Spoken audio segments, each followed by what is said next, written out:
续来看有这个中华分园有一间土地公庙，举办25周年的公庆大典，而且来庆祝着头家。做一个是请来着66团的布袋戏团，甲1团的歌戏团到场来公演。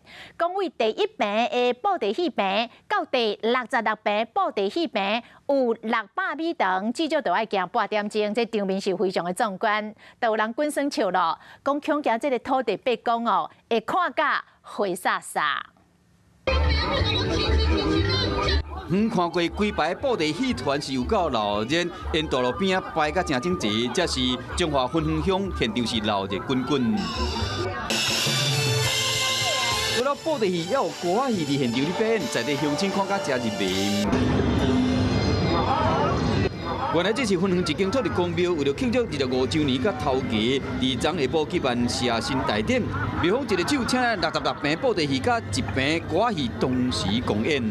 平常时就较即届头家就平日啊，较无人，想啊选在迄个假日，啊嘛较闹热。60平做一届做安尼，啊，互大家共同来参与安尼。今仔布袋戏有66平，歌戏1平，到即阵哦已经搁发展到真舒适啦。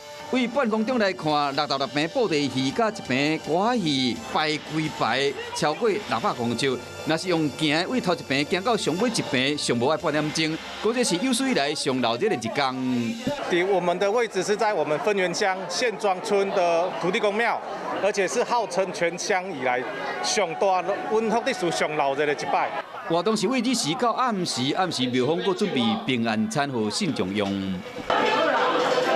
空前的场面代表信众的虔诚，除了有文化传承的意义嘛，代表这信众对土地公几年来不必乡里的感谢。Hello， 大家好，我是乃瑜，要教给大家2个任务。第一个，华视新闻的脸书专页，你按赞了吗？还有华视新闻的 YouTube 频道，赶紧订阅起来，还要记得按赞，开启小铃铛哦。